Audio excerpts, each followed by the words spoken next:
নমস্কার, এই সময় লাইভে আপনাদের স্বাগত। আমি প্রীতম দে, আমার সঙ্গে রিক্তম রয়েছে। আমরা আবহাওয়ার পূর্বাভাস দেবো, সঙ্গে সঙ্গে একটু আপনাদের দেখিয়ে নিই আমরা যে জায়গায় রয়েছি। এই ঠিক এসবিআই কয়লাঘাটার কাছে, মিলেনিয়াম পার্কের কাছে যে এসবিআই তার যে মূল ব্রাঞ্চ রয়েছে, এসবিআই এর মূল অফিস যেটা রয়েছে, সেই অফিসের সামনের যে রাস্তা, সেই রাস্তায় আপাতত যেটা দেখা যাচ্ছে যে একটি গাছ পড়ে গিয়ে রাস্তা বন্ধ হয়ে গেছে এবং গাছটাকে সরানোর কাজ চলছে। আর এটা স্বাভাবিকভাবেই গতকাল সারা রাত ধরে বৃষ্টি হয়েছে এবং এই বৃষ্টি যে চলবে আলিপুর আবহাওয়া দপ্তর থেকে এটা জানানো হচ্ছে। আমরা এই মুহূর্তে যে ম্যাপে যেটা দেখতে পাচ্ছি যে কলকাতা, বারুইপুর, ডায়মন্ড হারবার, ক্যানিং, দীঘা সমস্ত জায়গাতেই বৃষ্টি চলছে এবং আরো চলবে, এইরকমটাই জানা যাচ্ছে আলিপুর আবহাওয়া দপ্তর থেকে। এবং উত্তরবঙ্গের ক্ষেত্রেও মালদা, দার্জিলিং, জলপাইগুড়ি, কোচবিহার সমস্ত জায়গাতেই বৃষ্টির পূর্বাভাস রয়েছে।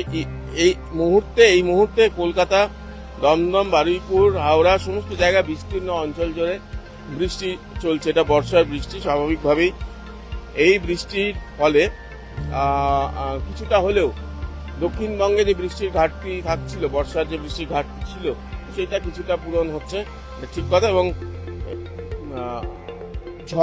প্রবল ঝড় হচ্ছে, প্রবল বৃষ্টি হচ্ছে এমন নয়, একটানা বৃষ্টি।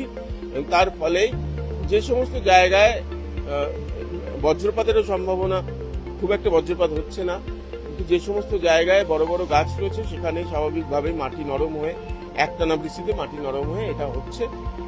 এবং এখানে সেটাই দেখা যাচ্ছে যে এই বড় গাছটির মাটিতে তার যে ভিত্তি, শিকড়টা নরম হয়ে গিয়েছে এবং ফুটপাত থেকে পুরোপুরি শিকড় উপরেই গাছটি রাস্তার উপর পড়েছে। আমরা এখন যা দেখতে পাচ্ছি যে কোথায় কি টেম্পারেচার রয়েছে, 27.6 ডিগ্রি সেলসিয়াস রয়েছে কলকাতা, আলিপুরে রেকর্ড হচ্ছে এই মুহূর্তে তাপমাত্রা যেটা রয়েছে।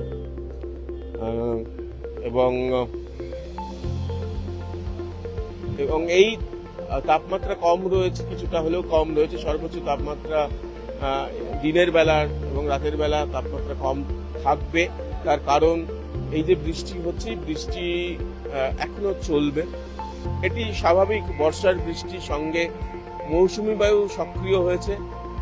এই মৌসুমী বায়ু সক্রিয় হওয়ার কারণ অবশ্যই, যেটা আপনাদের আগেও বলেছি, যে কোনো না কোনো সিস্টেম থাকে, যে সিস্টেমের ফলে মৌসুমী বায়ু সক্রিয় হয়, অনেকটা সক্রিয় হয়। দক্ষিণবঙ্গে প্রথম থেকে মৌসুমী বায়ু দুর্বল ছিল, উত্তরবঙ্গের ক্ষেত্রে মৌসুমী বায়ু সক্রিয় ছিল, দক্ষিণবঙ্গে এবার মৌসুমী বায়ু সক্রিয় হয়েছে। এই বৃষ্টির যে বর্ষার যে স্পেল, সেই স্পেল আপাতত থাকছে, এমনটা জানাচ্ছে আলিপুর আবহাওয়া দপ্তর। এবং সারাদিন বৃষ্টি হওয়ার ফলে, আকাশ মেঘলা থাকার ফলে আবহাওয়ার যে তাপমাত্রাও যে কম থাকবে কিছুটা হলেও, দিনের তাপমাত্রা, রাতের তাপমাত্রা কিছুটা কম থাকবে, স্বাভাবিকের থেকে, সাধারণত যেরকম থাকে তার থেকে কম থাকবে। এটা পরিষ্কারভাবে আলিপুর আবহাওয়া দপ্তর থেকে জানানো হচ্ছে। অর্থাৎ এই বৃষ্টি বর্ষার বৃষ্টি এবং সেই বৃষ্টিতে বজ্রপাত বা একটানা বৃষ্টি হয়ে জল জমে যাওয়া, একসঙ্গে অনেকটা কম সময়ের মধ্যে বৃষ্টি হয়ে জল জমে যাওয়ার সম্ভাবনা কম। তবে বড় বড় গাছের ক্ষেত্রে যেমনটা আমরা দেখছি পিছনে যে ঘটনা ঘটেছে, যে বড় বড় গাছের ক্ষেত্রে মাটি একসঙ্গে একটানা বৃষ্টির ফলে মাটিতে তার ভিত্তি একটু কম হয়ে যাওয়া, যেখানে মাটি কম রয়েছে, ভিজে যাওয়ার ফলে এই ঘটনা ঘটতে পারে। আপাতত এই বর্ষার বৃষ্টি চলবে। আজকে শুক্রবার, এরপরে সপ্তাহের শেষ শনি রবিবারেও বৃষ্টি জারি থাকবে বলেই আপাতত জানা যাচ্ছে। এবং আজকে সারাদিন আকাশ মেঘলা, কলকাতা সহ সন্নিহিত জেলাগুলিতে আকাশ মেঘলা থাকবে এবং একটানা যে রিমঝিম বৃষ্টি, এখনো যেমন বৃষ্টি হচ্ছে, কখনো বেশি কখনো কম, এই বৃষ্টি চলবে। আপাতত ওয়েদার লাইভ এই পর্যন্ত। সঙ্গে থাকুন এই সময় লাইভের, আর চোখ রাখুন প্রত্যেকটি ওয়েদার আপডেট এবং তার সঙ্গে সঙ্গে কি সতর্কতা নেওয়া উচিত সেটারও আপডেট, সেটারও আমরা জানাতে থাকবো। নমস্কার।